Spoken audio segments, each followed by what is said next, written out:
जय हिंद, वंदे मातरम। जितनी भी युवा हैं जो मुझे मैसेज करते हैं, कमेंट करते हैं, उनके लिए बहुत बहुत धन्यवाद। उन्हीं में से एक मेरे पास मैसेज आया व्हाट्सएप पर और मुझे एक भाई ने एक मैसेज भेजा है।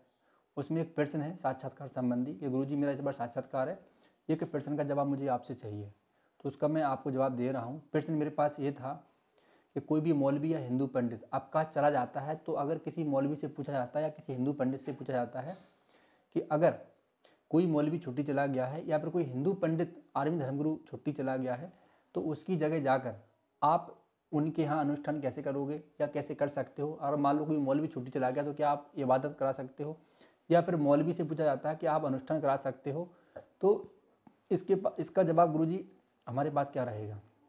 देखो भैया, सीधा साधा सिंपल एक जवाब है और ये मेरा व्यक्तिगत जवाब है।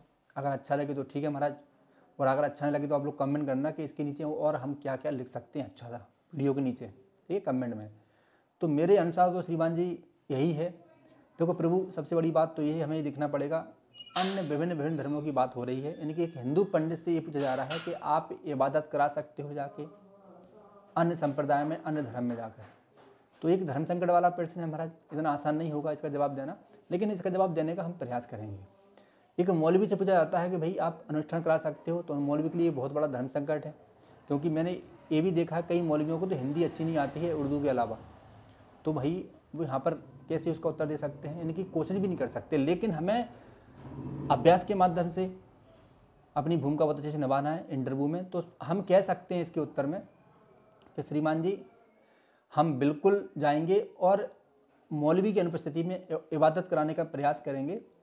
लेकिन एक ऐसा प्रश्न है जिस क्षेत्र का आपको बिल्कुल भी ज्ञान नहीं है और आप उसका जवाब देने का प्रयास कर रहे हो, ये बहुत बड़ी बात है। तो हम कह सकते हैं श्रीमान जी वहाँ पर जाएंगे, जैसे कि कोई मौलवी प्रतिदिन अपनी जो इबादत कराते हैं, तो उसमें बहुत सारे युवा ऐसे होते हैं जो कुछ विशेष होते हैं। कोई मॉनिटर टाइप का होता है, जैसे कोई विद्यालय होता है तो उसमें एक मॉनिटर होता है जिसको थोड़ी विशेष जानकारी होती है, कि हम कह सकते हैं जो सबसे होशियार होता है, जिसे अच्छा नॉलेज होता है, उसको मॉनिटर बनाते हैं। तो एक हर क्लास में एक मॉनिटर होता है, तो वहाँ पर एक विशेष लड़की को पकड़ के जैसे थोड़ा सा मौलवी के संपर्क में या सहायक के रूप में काम किया हो, तो उनके माध्यम से उस इबादत को हम पूरा कराने का प्रयास करेंगे, या जो भी कार्य हमको सौंपा गया है धार्मिक अनुष्ठान का, उसको हम कराने का प्रयास करेंगे।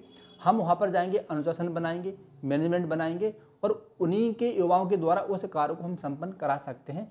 वहाँ पर हम एक संचालक की भूमिका निभा सकते हैं। अगर और अच्छा इस प्रश्न का उत्तर बनाना है तो हम कह सकते हैं श्रीमान जी देखो, हमारी जिम्मेदारी है कि जो जिम्मेदारी हमको दी गई है उसको निभाने का मैं अच्छे से प्रयास करूं। तो मैं कह सकता हूं कि श्रीमान जी मैं पूरी निष्ठा और सम्मान के साथ उनके कार्यों को पूरा करने का प्रयास करूंगा। इबादत करने की बात आई है तो मैं वहां पर जाके इबादत कराऊंगा और मैं सुनिश्चित करूंगा कि मेरी भूमिका उनके धार्मिक रीति रिवाजों के अनुसार ही हो, ताकि उनकी भावनाओं को ठेस ना पहुँचे। सेना की एकता और धार्मिक समझता को बनाए रखना मेरी श्रीमान जी प्राथमिकता रहेगी। तो जितना हो सकता है श्रीमान जी मैं वहाँ पर अपना योगदान देने का प्रयास करूँगा और मैं ज़रूर जाऊँगा और वहाँ पर उनकी इबादत के अनुसार, या फिर कोई मौलवी से पूछा गया और तो मौलवी कह सकता है मैं उनके धार्मिक अनुष्ठानों के अनुसार, मैं उनके धार्मिक शास्त्रों के अनुसार उन्हीं के किसी युवा से इस कार्य को संपन्न कराने का मैं प्रयास करूँगा। तो इसका जवाब आप ऐसे दे सकते हो। आप लोग कमेंट करना, अगर आप उसकी जगह होते तो आप क्या जवाब देते। जय हिंद, वंदे मातरम।